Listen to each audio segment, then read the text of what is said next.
Hey everybody, welcome back live at Drew's house, another edition. Hope we're doing all right out there. We got a spring music show here live from our Newburyport studios. Very excited about this. Russell Six, Newburyport's own, is our guest. Take it away, my friend.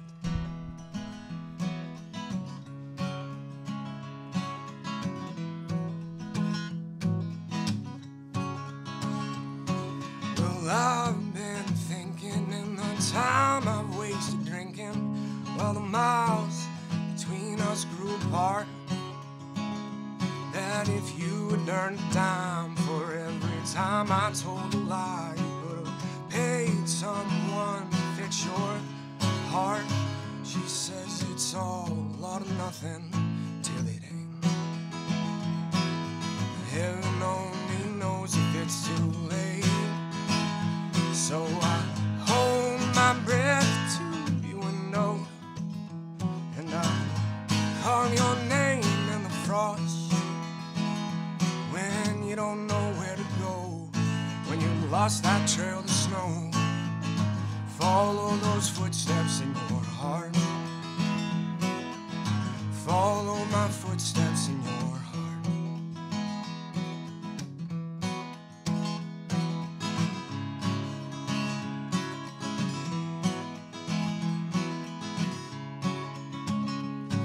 She's been dreaming in the days she's wasted sleeping, that my light came through her dark. She says if I could learn to shine through all those shadows in her mind, might illuminate a path back to the start. She says it's all a lot of nothing, well it ain't. I can only pray it's not too late. So I hold my breath to you and know,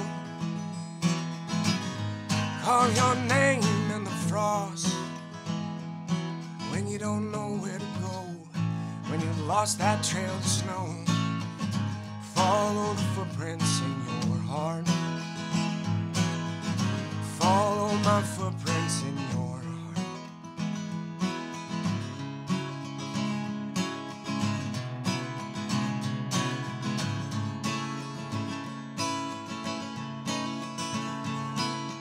I've been thinking in these nights I've wasted drinking, while the miles between us grew apart, that if you had earned a dime for every time I told a lie, you might have paid someone to fix that heart. I know it's all a lot of nothing till it ain't. I can only hope it's not too late. So hold your breath to the window, call my name in the frost, and when you don't know where to go, when you lost that trail of snow, follow those footsteps in your heart. Follow the footsteps in your heart. Follow my footsteps in your heart. Thank you. Woo, Russell Six. Very nice. First time on the show. How are you, man? I'm doing very well. How about yourself? Good. You're sounding great. Thanks for coming in today. We appreciate it. Great to have you in. You sound great. You like the room? Yeah, the acoustics are great. So it sounds good for playing. Definitely, you can hear yourself. I say that every show now. People are like, "We know, Drew. The room sounds good. We know." Well, good to meet you, man. This is good. I guess we have a lot of like friends that overlap, but I don't think we've ever actually really met. Nope, except maybe we sat at a bar. It might have been at the Grog once, but who knows? A couple of beers. But we're not sure. Yeah. But we're not well anyway. So great to have you on. Yeah. Newburyport's own. What do we need to know about you? Well, not too much. I play some music. I do live in Newburyport. Yep. I was working for quite a while, for 10 years at the same company, and recently I kind of gave that up and got back into music. Oh, okay. Used to play going out a lot. all in. What's that? Going all in? No, I mean I'm kind of dipping it's hard my toe to go in the all water. in. Yeah, easing in. Yeah. But for the meantime, while I have some downtime, I'm getting back in and playing out a lot more. It's definitely a different adjustment to having that rigid schedule, and then now being able to be out at night playing for a few hours here and there. It's different, but I love playing the music. So gotcha. So all right. So one thing goes away, and you're trying to turn it into a cool opportunity. I get exactly. that. What did the pandemic? Like a lot of people I know decided, like, you know what, coming out of this thing, we haven't been able to play. I'm just going to play as much as I can. Is that your mindset, or? So I wish it was. My You're like, yes, a lot of people think that way. No. Yeah, my girlfriend works from home. So unfortunately, she's in a lot of conference calls all day. Oh. So it's so hard for me to actually be able to practice and play. So playing out is really when I get most of my practicing in. Okay. Yeah. So when she like runs off to do an errand, I'm picking up the guitar and I'm like, yes, I can play, you know. How about like gigs though? Are you trying to like not turn down any at this point? Like, yeah, I'm trying not to say no to anything. Yeah. There's, a few weddings here and there have been requested to do, and it's like, if I'm traveling far away and it's 4 or 5 hours, I got to dress up in a tux. So that's the only thing I'm turning down. But even then, I feel guilty saying no to anything. Yeah. I think that's a good mindset to have as a musician. Just say yes to everything. That's how you develop and get your name out there, because every opportunity turns into another opportunity. Exactly. People reach out and say, hey, I really liked seeing you. And so... But yeah, things have been going pretty good. The music's going smooth. That is good. Very nice song you have there. These are all originals today, by the way. I think we pretty much know that coming in, but we always try to mention that these people write their own songs. So what was that one called? Because I don't have any names for any of my songs. I wait for people to call out and request. I'm like, hey, play that one song. And I'm like, you know what? Is that right? That's what I should call it. Yeah. What a hilarious! I mean, not hilarious. I kind of like it. It's different. Well, it's funny because usually there's something that you're repeating, whether it's the chorus or a certain word, and that will click in people's minds, and they remember it that way. Yeah. So when someone's asking me to play a song and they're saying, "Hey, play," and they'll say whatever the word is so it's like that's I don't have to think about it. That's what I should call it. But I haven't really committed to naming my songs, and I don't know why that is. Is that like song commitment issues? Like you don't? I feel like when I am writing songs, which I wish I was doing more now, but I never tell myself that the song's complete. If you ask me, I've never finished a song. Yeah. Like I'm always working on them. Yeah. So I think that might be part of it. Yeah, it's like I'm not putting a label on this until I've actually finished it, and I never do. You're not the only one. I mean, there's epic stories about that. I think Born to Run, Springsteen's Born to Run. Like I remember in his book, he wrote something. I'm a big Springsteen guy. Yeah. And I think he wrote in his book that like they had to rip it out of my hands. Oh yeah. It wasn't ready yet, and the record company said it's done. And I feel like with him too, it's like every time he plays live, and he never plays the same song. It's always it's always a little bit different. Oh, the versions. Yeah. So it's actually had on the show. I had Nils Lofgren on, his guitarist, really? which was that's cool. Which was kind of a trip.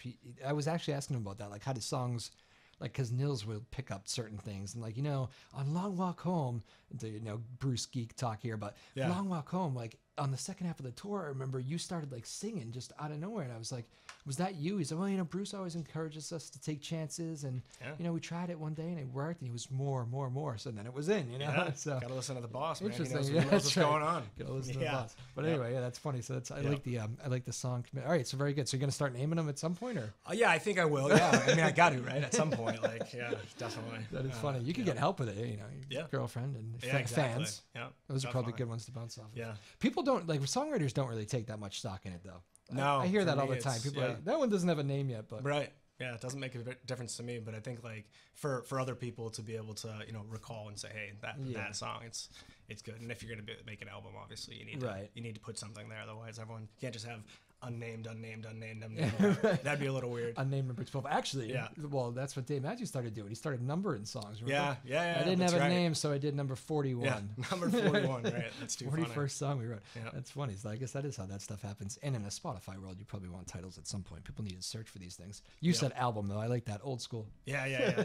Right. So what's been the hobby besides the music over the last couple of years? Because people found a lot of new stuff to do. Yeah, that's true. I mean, I wish I could say it was during COVID, but I just before COVID, I did a lot of hiking. I actually thru hiked the Appalachian Trail. Oh wow! Thru hiked the Pacific Crest Trail and the Long Trail. So you're serious? Kind of in a row. Yeah, I did 5,000 miles in a year and a half. So oh my goodness! It's a lot of walking. Pandemic move. Before the pandemic, so I wish pre the pandemic. Okay, pre the pandemic, and I am still like hitting myself in the head, wishing that it had lined up with the pandemic, because it would have been the perfect time. Like, nothing else is going on, and get away from all the madness. That is true. Yeah, but that's awesome though. I'm so envious of people that I hear do that. What's that like? Give me some stories. Oh my God, impossible to sum up with just 60 seconds, go.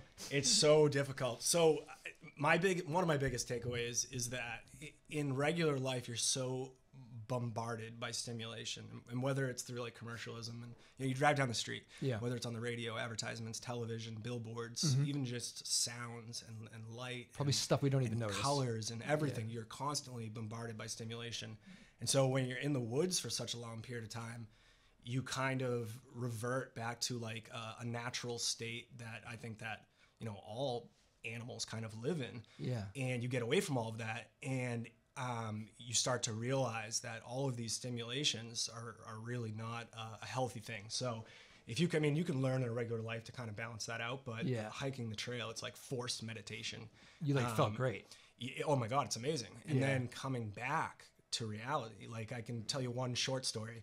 Towards the end of the Appalachian Trail, we stopped in, forget the name of the town, somewhere up there in Maine. Yeah. The only place to resupply to get more food was a Walmart. I walked in the Walmart and I was out of my mind. The lights, the colors, the people, all of the products to choose from, and I was just like, I'm a wild animal now. Like I can't even handle this. The stimulation, it was out of control. So coming back is a readjustment. It's crazy, but the hiking itself was definitely one of the best things I've ever done for myself, mentally, physically. Wow. It's unreal. Yeah. That's cool. I can imagine that. Actually, because we were talking about it last year. My wife and I have a family house in Maine, and we were hiking up there, and we actually saw somebody who had been doing that. Yeah. Yeah. And I don't know if this was. You probably smelled them first. Yeah, probably. Right. But then it's just it's kind of like, oh, you're doing that. Right. You have a whole different day set up than what we do. Yeah. Right. And it's funny to hear those stories, and of course. So what was your route? Because for so many people, it goes right through there. We're in Bridgeton, Maine. I think that was. North Conway. We're in North Conway, I think. Yeah, so it's a little bit further away from North Conway, although we do pass, relatively close. Yeah. It's you go right through the White Mountains. Yep. All the way up over Washington, and then you follow the White Mountains into Maine, up the Chairbacks, and it ends at Katahdin. But there's a lot of small towns in between that you come relatively close to. Yep. So you would hitchhike for the most part to get in and resupply, get back out. Gotcha. Yeah, it's hard to remember the names. They're used to all that, right? A lot of people are, but it's funny because every once in a while, a stranger will see you on the side of the road, and they're nice enough to say, "Hey, look at this homeless person. I'm going to pick him up and give him a ride," because that's what you look like if people don't know. And you get in the car, and immediately they roll the windows down because it's been a week and you haven't showered. But every person I've ever been picked up by has been so kind. Yeah. Because you kind of have to have a heart to stop and pick up a stranger, right? Yeah. So people talk about hitchhiking and they're like, "Oh man, I can't believe that you would do that." Didn't you ever hear about the time with the guy and the axe and the chainsaw? And, yes. And but really in reality, I never had any problems. It was cool. Yeah. Wow, nice. That's good. So you loved it. Was it grueling at all? Oh my God. Yes, thank you. It was suffering. Suffering. Honestly, if you had to sum it up in one word, it's suffering. Especially the Appalachian Trail, which is way more difficult than the Pacific Crest Trail in terms of terrain, elevation gain. Mentally, you're in a green tunnel. You don't get a lot of views. Like you green see tunnel, and read about. Oh, it's amazing. You're gonna stop. You're gonna go for a swim. You're gonna see all these. It's really every day you wake up, your whole body hurts. You're soaking wet, whether it rained or from the humidity. Oh yeah. And it's hard. It's hard on your body. It's hard on your mind. We had crazy weather. We had it was like a record rain year in Virginia. I think it was a little over 5 weeks of continuous rain. So you're waking up in the morning, it's raining. You're going to bed at night, it's raining. You're hiking, it's raining. So you're putting on wet clothes, and it's cold. You're in the mountains. And that was challenging. And that's just one of many things. Then it's the heat and the humidity when you get closer to the summer up north. Animals? All kinds of animals. Name it. I saw it. Everything, really? Yeah. Was scary ones? Yeah, well, at first, black bears were scary to me. At first, they were scary. Well, I mean, growing up in this area, and I spent time in New Hampshire, I've had encounters with black bears before, but never to the point where it's, nose to nose. And I had a few of those. Really? Yeah. One was it wasn't in the Smokies. It was Blue Ridge Mountains, the Shenandoah Park. So Shenandoah Park, the bears are very used to people. There's a problem with tourism and tourists feeding bears. So the bears will come right up to you. And these aren't regular black bears. They're enormous black bears because they're morbidly obese, literally from eating all of the tourist foods. So we were hiking one time. We came around this bend, and you can't really see what's there. And next thing you know, from me to you, I'm standing in front of the largest black bear I've ever seen in my life. Oh my. So they say black fight back, brown lay down. So on the West Coast, if you're running into a grizzly, you don't mess with it. A black bear, they're like giant raccoons, except they're more scary. I mean, they're more scared of you, I'm sorry. Yeah. So you just make some noise, you flap your arms, they run away. A healthy bear will run away from you. A bear that's used to people looks at you and says, "Where's the Snickers?" You know what I mean? Like I'm not running. I want your food. Wow. So I realize this, and I'm looking at the bear, and I kind of just start slowly walking away. But this girl that I was with, and at this point there were two others, but the girl that I was with, she remembered, hearing, you gotta fight back. You gotta wave your arms. So she gets right up in this bear's face, gets her trekking poles, and just starts going, "Ah!" And the bear's just sitting at her like, "You've got to be the dumbest human I've ever seen in my life." And I'm just waiting for the thing to start clawing at her. And luckily, the bear very slowly just kind of did this, went down, started eating something, and just let us walk by. But he wasn't scared. I could tell you another one, actually. Not a bear, but when I went to do the long trail, so I had, right when I finished the Pacific Crest Trail, I was like, this wasn't challenging enough. I want to push myself. And the long trail, they say, is the most difficult, continuously rugged terrain.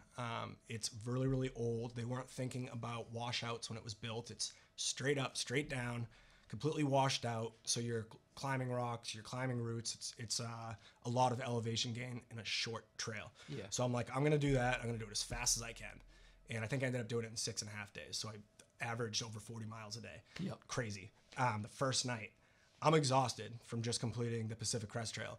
I get there maybe 5 o'clock in the afternoon to where the trailhead is. And I'm like, you know what? I'm going to sleep. I'm going to sleep through the night. I'm going to start first thing at the crack of dawn, 4 a.m. And I'm going to bang this trail out. And I was actually going for a speed record, which ended And you're by yourself? by myself, Okay. yeah. So I'm up there. There's no one else around, and it's kind of later in the season at this point, so there's not a lot of other hikers. So I set up my tent, and on the West Coast, I have to just break apart very quickly and explain this. On the West Coast, nobody hangs their food. Everyone sleeps with their food. They say you're supposed to, but good luck in the desert finding a place to hang it. Even in the mountains, the pine trees are different than they are here. It's hard to do a good bear hang. On the East Coast, they say always hang your food. Because if it's not the bears, there's mice everywhere. Everywhere there's people, there's mice. And the mice will chew right through your tent. They will get into your bag. And you don't want to attract attention to yourself. But I was so exhausted by the time I got there that day. I'm like, you know what? Not only am I not going to hang my food, I'm going to use it as a pillow. Oh my goodness. So I have this big, huge... So I packed all the food so I wouldn't have to stop. So I had 7 days worth of food. I'm using it as a pillow, and... it was dark out. Let's just make up a time. Say it's 1 a.m. at this point, and I start hearing crunch, crunch, crunch. And it's coming closer and closer and closer. And I'm like, I've heard this a million times. I've had bears come up to my tent. It's not that big of a deal. We're far enough away from society that this is a healthy bear. It will run away. Yeah. Crunch, crunch, crunch. Now I can feel the ground vibrating a little bit. And I'm like, this bear in my head is very close. So I grabbed my water bottle and I started making the crackling noises. I learned that the crackling noises, for whatever reason, that doesn't exist in a bear's brain. It doesn't register. Like, what could that be? Yeah. They'll run away. Nothing. I got closer and closer. Now I can hear breathing. And I'm like, this isn't good. So now I'm shaking my tent and nothing's working. So I'm like, all right, well, I'm gonna have to get out and confront this thing head on. So I unzip my tent, 1 o'clock in the morning. I'm letting my eyes adjust and I turn my headlamp on. I'm looking down at this bush and I see an eyeball reflecting kind of in my light. And I'm like, I'm confused. It's like low on the ground. And I'm like, what? Is this a bear? What's going on? And then I see another eyeball and they're like this far apart and my brain's not registering it. And so I'm trying to make noise. I'm trying to do all this stuff. And all of a sudden the eyeballs rise about 5-6 feet in the air. And I'm from here to that window, 4 feet away, staring at a bull moose. And, you know, and this is coming towards October, so that's the time they say that they become more aggressive. That's good to know. Yeah. I think that's the rutting season. I could be making that up. I'm not sure why. Wow. But so I'm staring at this moose and I'm thinking to myself, everything in my brain is like, it's a moose. What is a moose going to do to you? Like, I've also had encounters with moose when I was doing the Appalachian Trail, and never really a problem. But I when you're standing next to an animal that weighs as much of a car and you're that close, everything in your body just starts to fall apart. Like, life is out of my control. I'm like, this is absolutely terrifying. So I'm yelling and I'm screaming, and the moose looks at me. I look at him. We kind of stare at each other for 10 seconds, and he just goes right back down and starts chewing leaves. And I'm like, I can't sleep like this. This guy's gonna stomp me out if I go back to sleep. So I ended up grabbing a small like tree next to me, and I started shaking it. That spooked him. Ran away, and all you hear is his antlers breaking branches, crack, crack, crack, crack, crack. So I'm like, all right, go back to sleep. Not an hour later, crunch, crunch, same exact moose. It must have been like his favorite bush that he was chewing on. So I had to pack up all my stuff, and mind you, I was trying to go for a speed record on the long trail, so sleep would have been a good way to start. Yeah. Had to hike back down the mountain that the beginning is on, to the shelter where I slept because I was just too spooked. Oh man. But, yeah, it's kind of funny that of all the things I ran into, the moose really spooked me the most. Just couldn't sit up next to his bush. Right. Had to be that bush. I know, right? Yeah. That is unbelievable. Yeah. Well, Russell 6, I got to tell you, that is I had no idea that we were going to be talking hiking here. Yeah. We didn't. I didn't know. We don't plan these things, but Right. that is probably the longest and best diversion we've ever had. Yeah, perfect. Fascinating stuff Yeah, for me. Love those stories. Unbelievable. Wow. All right, take your second to get our heads around that. But did you have the girlfriend at this time? So I didn't, Last but I was question on that, sorry. I met a girl on the Appalachian Trail. Okay. We hiked for the second half, the entire thing, and I ended up doing the Pacific Crest Trail with her. So my girlfriend at the time, no longer with her. Gotcha. Yes. Okay. Yep. I was going to say, this is not the same girl. No, Gotcha. no, Okay. different girl. Yep. Very good. So we'll scratch that part. Yeah, scratch it. Just forget about all that. Now I'm in trouble. All stories from the trail. Yeah. Last question. I have one more hiking question. This will be it, I promise. That's how you go, right? You meet different people because you said a couple times the girl was another beer's face. There's another person that you meet up. Yep. That's what you do there the whole time. You're doing it by yourself, right. But you make friends for life. I mean, I would like to think so. We'll see how time pans out. But I still communicate with a lot of the people that I met along the way. It's interesting. A lot of people start off obviously alone. In your head, you're prepared for like this journey that I'm going to find myself. I'm going to be out there in the woods, but it's really not quite like that. You can choose to be alone, but you're going to run into people. And usually it's people that kind of have the same pace as you and, they're out there for the same reasons. Yeah. And then you end up hiking together, and sometimes you break apart, go your own way, you come back together, but you definitely meet a lot of people. Yeah. And you become very close. Because, I mean, let's say, take my girlfriend, for example. If I go to work every day, she goes to work every day, let's say 8 hours. Yeah. We come home. Now, what do we have? 4 or 5 hours a day. Then we go to sleep, we wake up, we repeat. Times a year. And how long have you really spent time together? Maybe that equates to a month or two. When you're hiking on a trail, you're with each other every single day, 24 hours a day. You're going to the bathroom together. You're eating together. You're sleeping together. You're hiking together. And you times a few weeks, and you really get to know somebody very closely, very fast. So it's cool. Brings us fast forward to the pandemic. That's what they were saying. Like many relationships struggled because people had to be home, and they were like, I realized I can't be home with this person all the time. Absolutely. Oh man. Sorry, that's my good segue out of hiking. Well, that is fascinating stuff. Yeah. Russell 6, thank you. So let's grab that guitar because we want to keep playing some stuff Yeah. here. Again, Russell 6 from Newburyport, who I completely took on a new hiking tangent here. Yeah. But he's also, of course, a very talented musician here out of Newburyport, playing some music for us today. I have to mention Sarah Blackstone recording the show producing the show as always, recording it and doing everything that she does, graphics and all that stuff. She's the best, making us look good. I always say I do the easy part. Sarah Hayden around somewhere, the boss. Again, Russell 6 is our guest, and you get another one for us. We're playing next here, Russell. Well, this one is called Unnamed. Unnamed, and yep. I'm I still love that. working on a title for it, but we'll get there. I'm going to ask you for every song just because I think it's funny. I think. Yeah. Russell 6 on Job Afternoon Drive live at Drew's house. Take it away.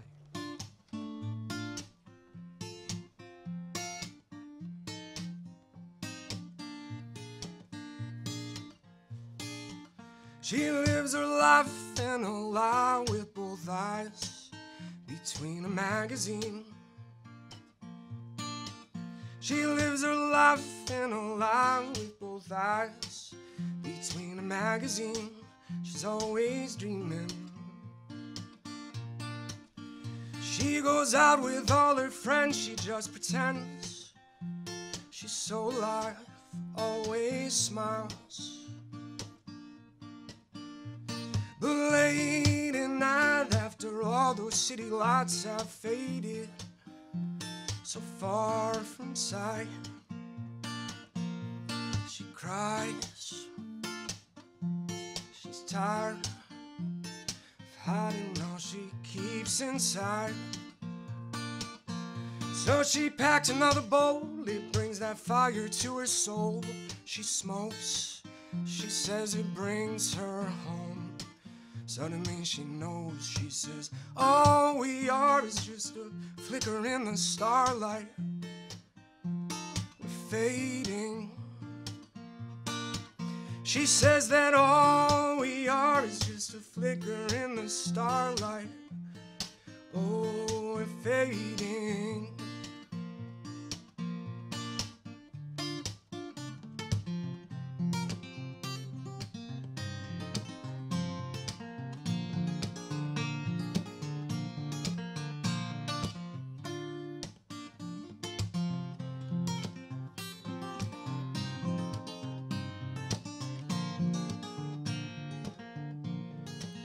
He lives his life in a lie with both eyes between that beauty queen, or so it seems. He turns on his TV just to see what he believes real life should be, so-called reality TV. But late at night when there's no one left to fight, he sighs, tries to keep it all inside. He cries, so tired, hiding all he feels inside. So he packs another bowl, it brings that fire to his bones. He smokes, he says it brings him home. Suddenly he knows that all we are is just a flicker in the stars where they're all fading. He says that all we are is just a flicker in the starlight. Oh, we're fading. But you could shine so bright. Can't you see? Not everything is faded.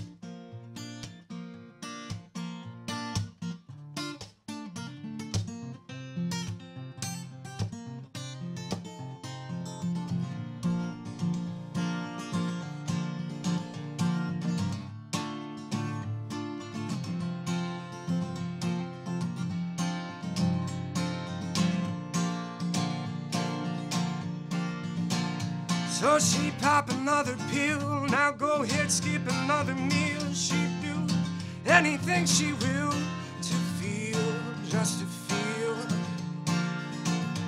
She packs another bowl, it brings that fire to her soul. She smokes, and it brings her home. Suddenly she knows that all we are is just a flicker in the starlight. We're fading. She says that all we are is just a flicker in the starlight. Oh, we're fading. You used to shine so bright. Now all you are is fading. Said you could shine so bright. Can't you see?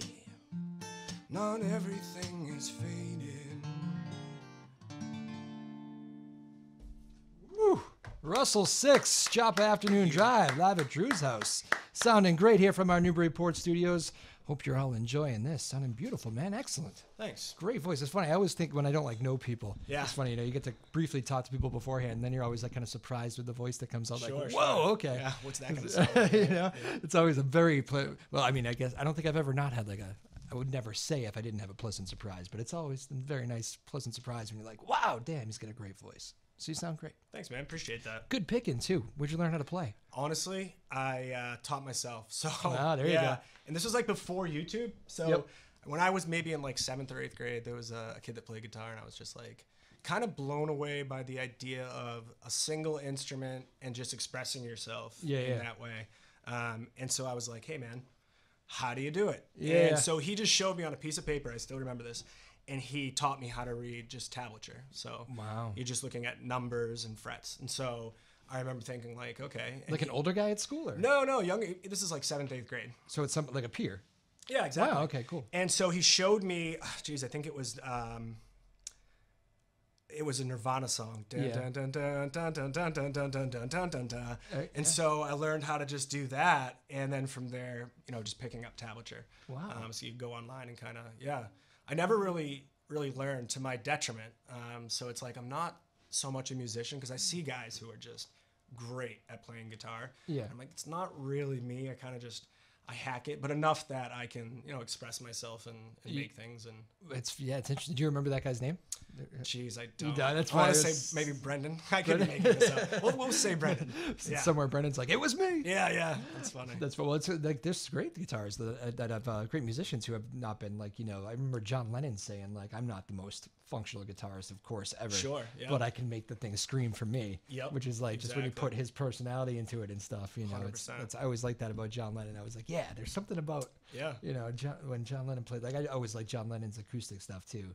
But away from the Beatles, and I was like, I wonder why. Like he's not that great of a player, right? Like obviously like his songwriting, just for whatever reason, just it all works with him. Yeah, I definitely. I always think about him when people tell me I'm not technically trained, but I think that though for some people it works out better because you could be the best classically trained pianist in the entire world, but when you play, it's imitation, not inspiration necessarily. Yeah. So I think like inspiration comes from a different place, and I think that's the difference between like art and imitation. Yeah. And imitation can be art as well, but I really think there's something to be said about people who learn for themselves and then create their own kind of style, because you can't really teach that if you're coming up with it yourself. And sometimes it's all too structured, Yeah, you exactly. See that great, and like, well, I would never go see them again though because it's the exact same. Right. Exactly. That's why. I mean, but it's always great. I guess that's what makes jazz cool, is when you can you have the structure, but then go crazy in between it. But anyway, it's neither. Now we're attacking the. We'll get away from all that. Yeah, just stick to jam bands. It's like jazz, but more fun. It's jazz, but more fun. Yeah. Russell Six joining us here in Newburyport. What's your favorite thing to do besides hiking and guitar? You can't bring the guitar hiking, right? First of all. So no, I wouldn't. But there are backpacking guitars. Martin makes a nice one. Not like for that though. Not for what you do. did. People do. They're crazy. They're absolutely crazy. No way. One guy on the Pacific Crest Trail brought a mandolin, which is heavy. Okay. That's not light. And one guy did bring the Martin backpacking guitar, which I just thought was ridiculous. Like, what are you trying to do? Yeah. Do you need it? Entertain on the way out? That bad? And at the end of the day, like when you've been hiking 25 miles continuously for like months, the last thing you want to do when you're laying in your tent is hear somebody play. It's like just shut up. Oh, somebody annoyed you. Oh my God, right? And it's like even if they're great, even if it's awesome, it's like I want my sleep now. Yeah. Leave me alone. Exactly. But yeah, people do. Turn it off. Yeah, that's a good question. I'm trying to actually figure out what it is I like to do again. Honestly, now that with COVID and leaving work, it's been interesting. It's kind of like relearning how to be a person again. So I like doing outdoors things. Kayaking, obviously. Yeah. I'm really excited for striper season. I do like fishing this year. That'll be fun. Yeah. I used to, it's funny. I was like into fishing when I was a kid. Grew up on the lake, love it. I don't, in my adult life, I haven't like continued it as much. Yeah, I get that. I get that. I mean, I used to do freshwater fishing myself, and now it's like really the only fishing I do is when striper season comes. It's exciting. Interesting. Yeah. Yeah, maybe I don't know why I got away from it so much, but yeah, I help the kids when they're down there, my nephews and stuff, not my kids, my cousin's kids and everything, but I like the idea of it. It's relaxing, but I don't know. I choose golf, I guess, more. Golf's fun. I want to learn. I need to learn how to golf. There you go. There's a new thing for you to pick up. Yeah, I got to do it. I had a client once who, he said to me, "You play golf?" And in the moment, I was just like, "Yes." Oh, yeah. I've never played. I mean, I've gone to the range, but I've never been on a golf course. So I was like, "Yes." He goes, "All right, this Saturday we're having a bunch of clients are coming. We're all going to be there." So now I'm like, "Oh my God, I have 1 week to learn how to play golf, buy golf shoes, buy the golfing clothes." And I'm just like, I am going to be super embarrassed. Thank God I got strep throat. Didn't have to go. Wow, okay. I was going to say, did you pull out of it? Yeah, but it seems like golfing really is just it's about hanging out, having fun. As long as you're picking up your ball and not dragging people. Most people say as long as you're moving. Yeah. I don't care how bad you are, just don't play slow. Exactly. Yeah. Well, that's good. I haven't got out too much this time. I am actually getting text messages today. People are very inspired by the warm weather. Yeah. Today. There'll be plenty more of it. But all right, very good. Russell Six joining us here. Newburyport's own great music. What's your favorite place to play around here? You know what? I love playing at the Plum Island Grill. And it's funny, man. I'll get a lot of that. I'll tell you the reason. The locals are great, yeah. and they appreciate the music. Yes. So they get into it. And you can play at some places and, you know, a dinner crowd, a bar crowd, and people are just out. You're the ambiance. You're the background music. At the Plum Island Grill, all the locals, they're so fun. And they're all so nice, and they love the music. So it's such a cool bar, too. It is. I like it. Yeah, you get the sunrises, sunsets. I guess I can imagine the sunrises are nice. I've only seen sunsets, but just beautiful. It is. I don't know. It's small. It's unique. I don't know. Definitely. I love it. And you're right. People do pay attention, which is nice. They do. It's fun. I don't think they have a TV in that room, right? They do have a TV there now, yeah. So if you ever want to watch a sports game when you're down there. Well, it must be, but I don't. That's the thing. I want to see you guys. But is it behind where they put you? I'm trying to picture it. If you're facing the bar and you did a 180 and turned around, it's on the wall there. It's usually off. They'll only put it on for which I also like. Yeah. God, I hate those places. I know you've played them where the TVs are on. And yeah, it's loud. That's tough on a musician, isn't it? It is. It's annoying. Although sometimes it's not so bad because it takes some of the pressure away.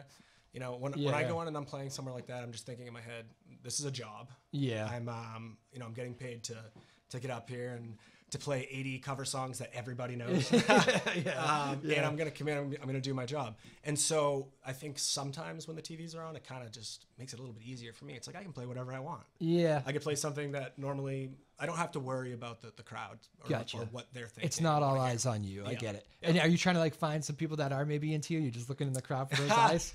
You know, you don't care. I don't care. I don't know. When people really get into it, it's fun. It really is. And I have some people come out to me sometimes, and sometimes I'll play some obscure stuff, and they come to me like, I haven't heard that song in 20, 30 years, and it reminds me of my late things like that. That's sweet, and that's really cool. But I don't really. I'm just getting up there to play.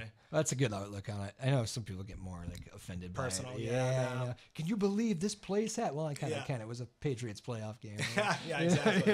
Exactly. I can believe it. They probably just shouldn't have booked you that night. Right. Exactly. All right, take it together. Grab the guitar. We're gonna do another original. These are all originals again here from Russell Six. Joining us today from Newburyport, playing us some music, and first time on the show, so it's always exciting. Not the last, which is always a good thing. Not the last. Better not be the last. I hope not. Won't be our call anyway. You know, I always say that. I just assume people enjoy their time on here. I never know that to be the answer. It could be, well, I'm not coming back. You know what? Never again. No. I'll be back. Last time I was at the Plum Island Grill, actually, as you tune up, I saw the guy we're going to have on the next show, which is, I think, a friend of yours. I know he was a friend of mine, Alex Anthony.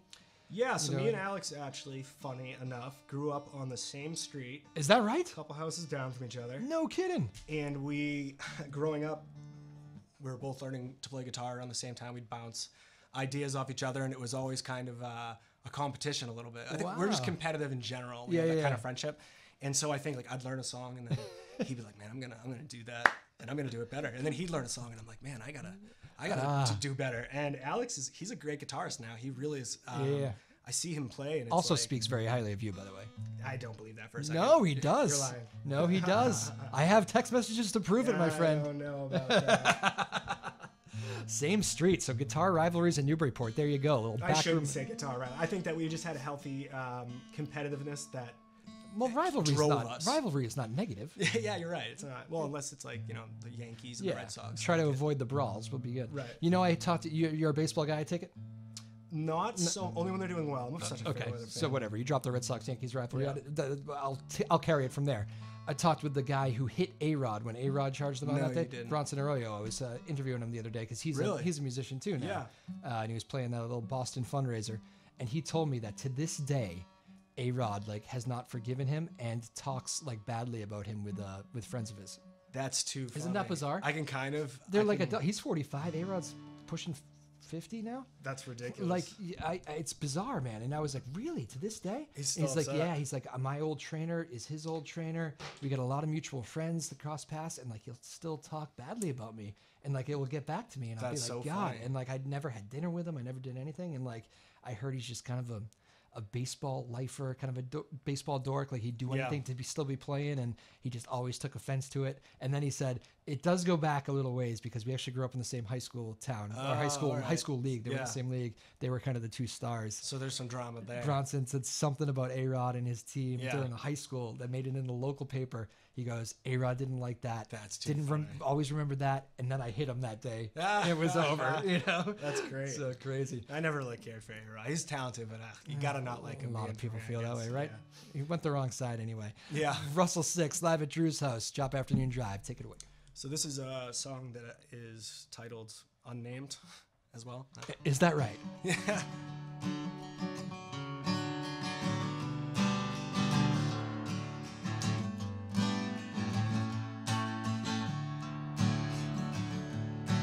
When we were kids, remember how you'd say one of these days you'd up and run away. Well, life, other plans with the plans you made.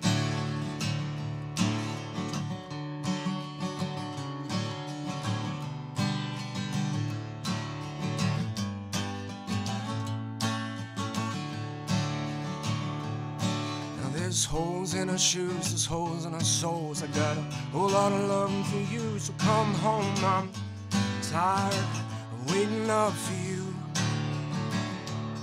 So would you please come home, stop messing around, spend half my day screaming aloud. I'm arguing with your ghost when you're not around. I know where you are, cause I know where you've been. There's not a place in this town that you could hide, my friend, where I wouldn't try to come and find you. But since you're gone, you're leaving my lights on. Do you come home to me?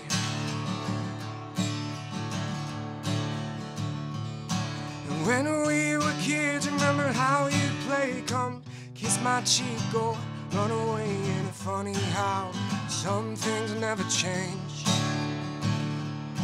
And we're older and wiser, but I still see a child, and every gleam in your eye and hint of a smile. And darling, you've still got me running wild.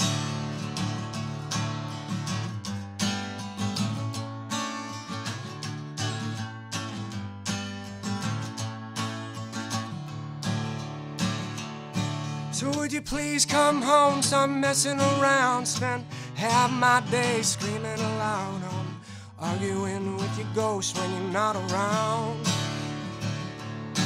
And I know where you are, cause I know where you've been. There's not a place in this town that you could hide, my friend, where I wouldn't try to come and find you. But while you're gone, I'll be leaving my lights on. You come home to me. I said while you're gone, I'll be leaving my lights on. Do you come home to me?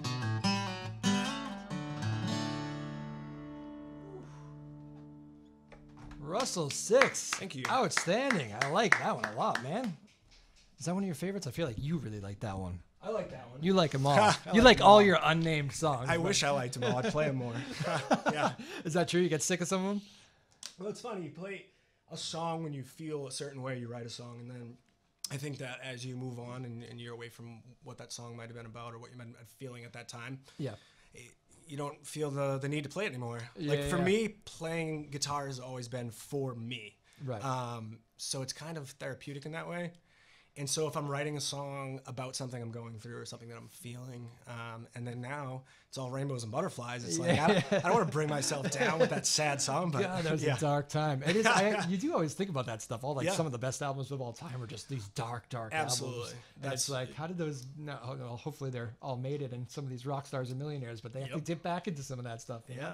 I guess at some point it just becomes, I can sing this song and go home and live my perfect life. But definitely. I think there's something there's something to be said about that and about like sadness and darkness and melancholy with art. I mean, there's a reason why, for example, we're still talking about Shakespeare hundreds of years later. It's because he touches upon something that is so human and that we all experience. And I think that commercial music wants to focus more on, hey, what can you listen to in your car and kind of bump around and be happy, but the reality of the human existence comes from suffering, and you learn a lot about that for yourself, and I think happiness eventually comes from suffering. And so music that focuses on that, and you can take something that comes from suffering and make something beautiful from it that everyone can relate to, that's timeless. And I think that, you know, you were talking about the Beatles earlier, but Yesterday, for example, was a great, amazing song, and it's timeless, and everyone can relate to it. Never heard of it.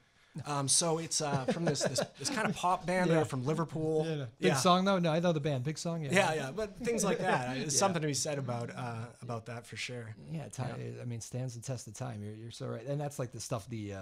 When even like all the indie musicians like yourself, you know, that play, like, that's why I think I get so into them as I get older, because it's like, I guess I'm just generally not as into the radio stuff, but also like you find the talent that's out there, and you find this stuff that certain people are touching on, and I'm like, man, I love that. And I love that guy's style, who like doesn't care that he's not playing to like a packed crowd. Like he's finding certain pockets of people that are grabbing on. I was like, that must be so satisfying. Yeah. Like, exactly. You don't need it to be a whole stadium. Like, it's just that finding that pocket or that person that needed it. You know?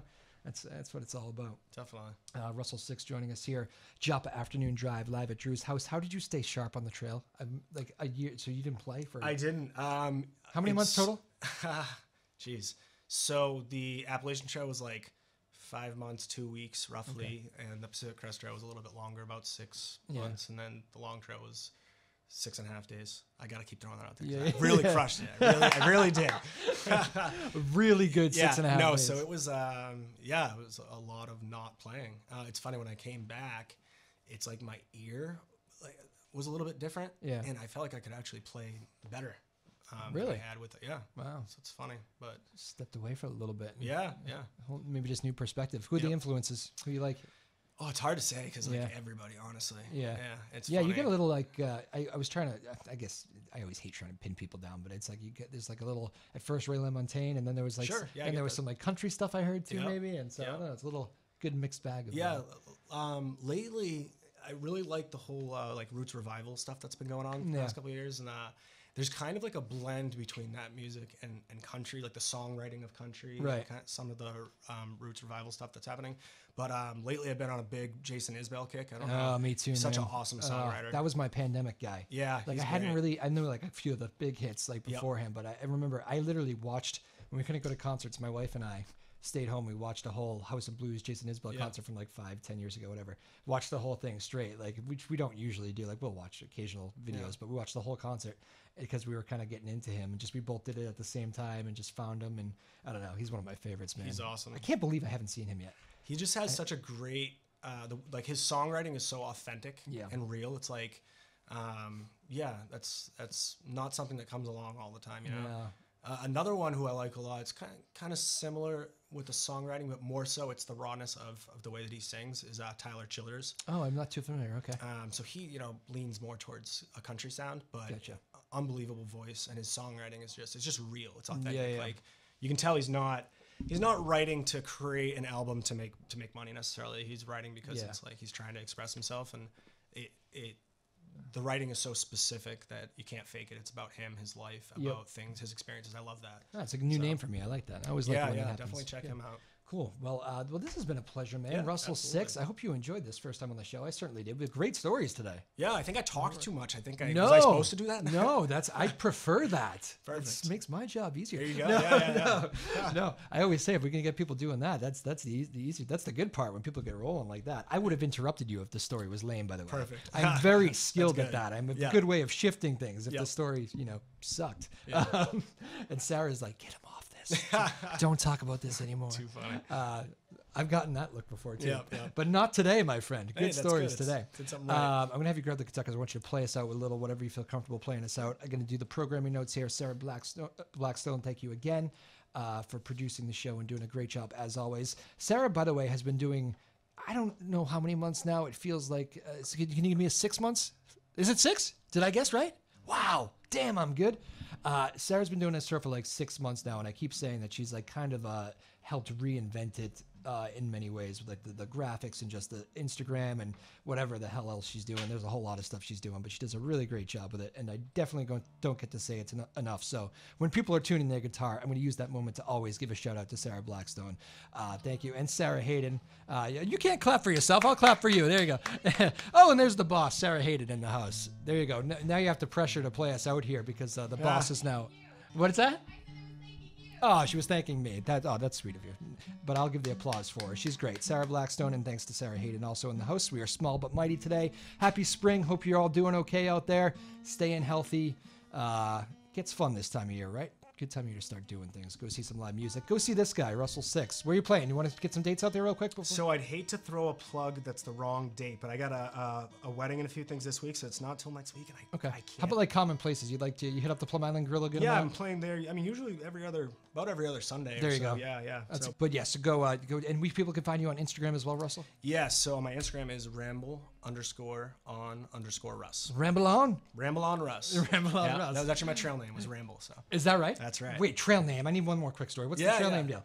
Give me that in 30 seconds. On the Appalachian Trail, you kind of like disassociate from reality. I think that's the whole idea. And when you get on trail, you're given a name. You can't give it to yourself. That's the only rule. So it usually comes from something ridiculous or whatever. And I think for me, I was whistling, Ramble on Rose, the Grateful Dead. Yeah. And I kept whistling. And the guy's like, hey, is that Ramble on Rose? And I'm like, yeah. And I didn't even realize I was whistling it. And he's like, Ramble.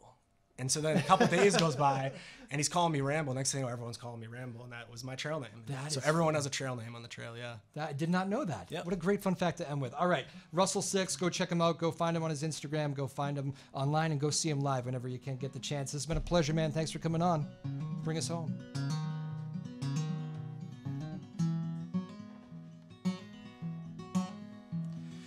I'll be on my way when she calls my name. She says, come back home,